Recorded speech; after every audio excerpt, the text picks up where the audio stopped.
नमस्कार मित्रों, आप सभी का लॉजिकल सनातन ज्ञान चैनल में स्वागत है। एक प्रश्न आया है, वो राजस्थान से प्रश्न है। सामा कुमार करके समथिंग कुछ नाम, मतलब वो उन्होंने अपना ऑडियो भेजा है, लेकिन वो ऑडियो स्पष्ट नहीं हो रहा, बहुत धीरे है। लेकिन जो लिख करके उन्होंने दिया है वो उन्होंने बड़ा बढ़िया प्रश्न किया है, मज़ा आ गया। उन्होंने कहा, विपुल जी आप ये कहते हैं कि हमें योग के लिए अंतर्मुखी होना पड़ता है, तो क्या हम, जैसे आपने बताया कि हम मुख के द्वारा होते हैं मंत्र जप के, तो क्या हम अल्लाह अल्लाह शब्द करके अंतर्मुखी हो सकते हैं और योग का अनुभव कर सकते हैं? और अगर ऐसा है, आपने जैसे बताया कि अगर अपने इष्ट का जाप करो तो आपको इष्ट के दर्शन भी हो सकते हैं, ऐसा भी क्लिप डाला आपने। तो क्या हम राम जी का ध्यान अल्लाह अल्लाह करके करें तो क्या राम जी दर्शन देंगे? बहुत बढ़िया बात कही। फिर उन्होंने ये लिखा है कि आप अगर बोलते ही सब हाँ है, तो जो अल्लाह अल्लाह करके गैर मानवीय कार्य कर रहे हैं, जैसा कि आजकल नेट पर इंटरनेट पर दिया हुआ है, कुरान हदीस में जो बातें, बहुत सी बातें गैर मानवीय भी हैं, वो बातें अगर कर रहे हैं तो क्या उनको अल्लाह यानी राम या कृष्ण जो भी है वो प्राप्त हो पाएगा? मित्रों, ये प्रश्न बहुत बढ़िया है। मैं साधुवाद देता हूँ ऐसे बढ़िया प्रश्न के लिए, क्योंकि ये बड़ी सुंदर बाउंसर गुगली फेंकी है एक तरीके से। चलिए बात करते हैं। देखिए, योग का अर्थ होता है आत्मा में परमात्मा की एकात्मकता का अनुभव, ठीक है। इसके लिए वेद महावाक्यों का अनुभव होता है। उसके लिए आपको क्या करना पड़ेगा? उसके लिए पहले अंतर्मुखी होना पड़ता है।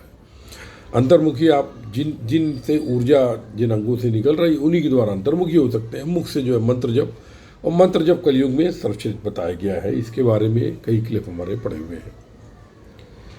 अब प्रश्न ये है कि आप अल्लाह अल्लाह करके अंतर्मुखी हो सकते हैं? जी हो सकते हैं, हो सकते हैं, क्योंकि शब्द ब्रह्म है, अक्षर ब्रह्म है। इस सृष्टि की उत्पत्ति अक्षर से हुई है। ओम, बैंग थ्योरी जो कही जाती है उसे ईशत हाथ भी कहते हैं उसे। तो विभिन्न बातें कही गई हैं। वो उसको लोगों ने तरह तरह से अपना सनातन में उसको समझाने का प्रयास किया है। तो यदि आप अल्लाह अल्लाह भी रखते हैं तो आपको योग की अनुभूति हो सकती है, वेद महावाक्य की अनुभूति हो सकती है, इसमें कोई दो राय नहीं है। उससे भी आप अंतर्मुखी हो सकते हैं। अब फिर दूसरा प्रश्न ये उन्होंने कहा कि जो है, यदि आप राम का, देखिए ऐसा है कि अल्लाह का जो कॉन्सेप्ट है और उसको मानने वाले निराकार ब्रह्म के उपासक हैं, और ये तमाम जगह दिया भी हुआ है सनातन की पुस्तकों में कि मक्का में भी मक्केश्वर महादेव मंदिर था। अब वो क्या सही है क्या गलत है ये तो शोध का विषय है, लेकिन शिव तो सभी के पालक हैं, दैत्यों के भी, दानवों के भी, राक्षसों के भी, सुर असुर गंधर्व जो भी सृष्टि है जीव, उसके पालक तो शिव ही है।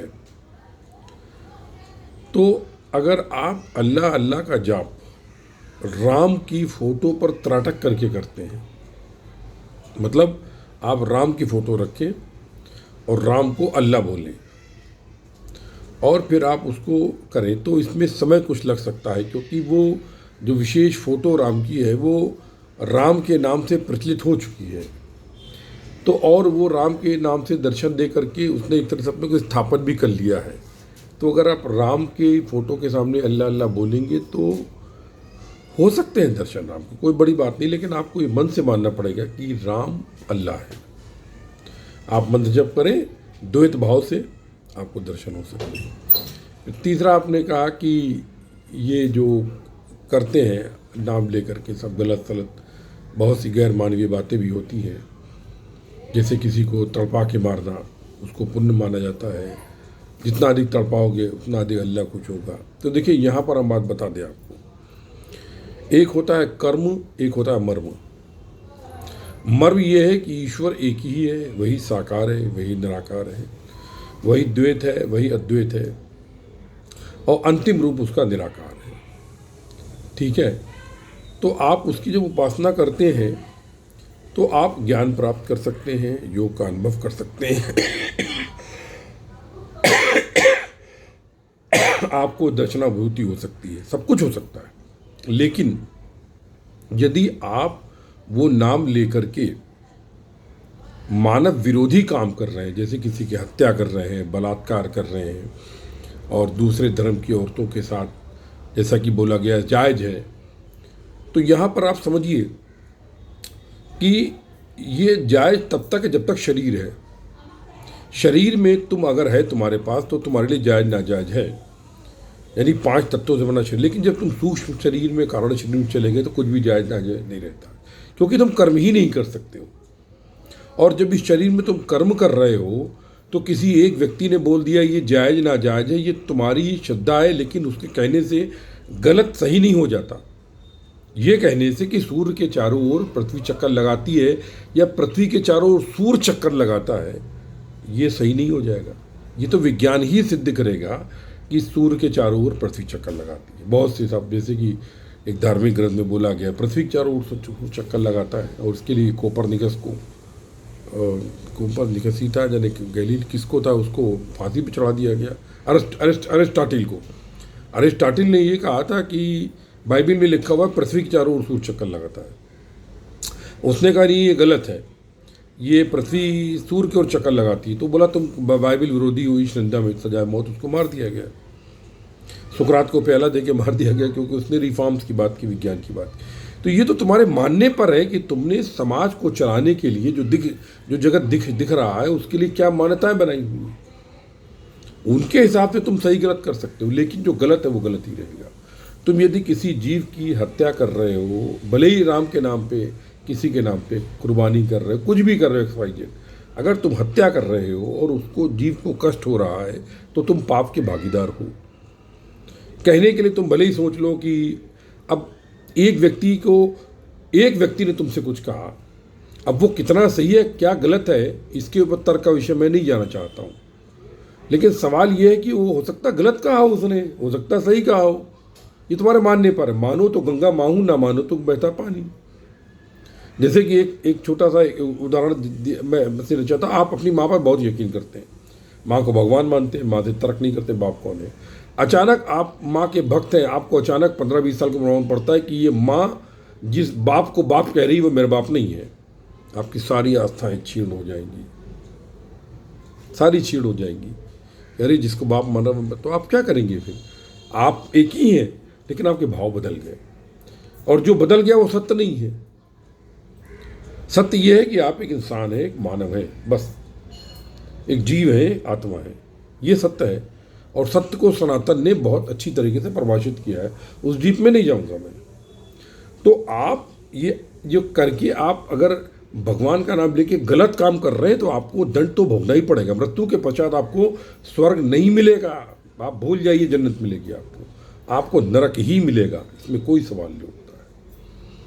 क्योंकि आप काम तो गलत कर रहे हैं, भले उसको सही इस धरती पर कहा जा रहा है, लेकिन वो काम सही नहीं है। दूसरे के साथ आप गलत व्यवहार करें, दूसरा गलत बर्ताव करें, दूसरे के औरतों का रेप करें, भाई बहनों पर अत्याचार करें, दूसरे का जबरिया धर्म परिवर्तन कराएं, दूसरे को आप विष दें, दूसरे को जैसा कि आजकल आ रहा है कि साहब वो तमाम तरह के केस चल रहे हैं, इंजेक्शन ना लगाओ, मारने के लिए मारो। तो ये जो आप धोखाधड़ी कर रहे हैं, इसका आपको भले ही दुनिया के लोग भले ही कह रहे हो कि आपने बहुत पुण्य का काम किया, अल्लाह खुश होगा, भगवान खुश हो जाएगा, राम खुश हो जाएगा, रहीम खुश हो जाएगा, लेकिन वो खुश नहीं होगा।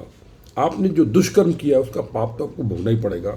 आप नरक की योनि में तो आपको जाना निश्चित है, दोजख में तो आपको जाना ही है, क्योंकि आप अपनी बुद्धि जो आपको दी गई नहीं इस्तेमाल कर रहे हैं। आप दूसरे की बताई हुई जो बुद्धि सही है गलत है उसका कोई तर्क नहीं है, कोई भी तर्क नहीं है उसका, कोई भी वैज्ञानिक प्रूफ नहीं है उसका।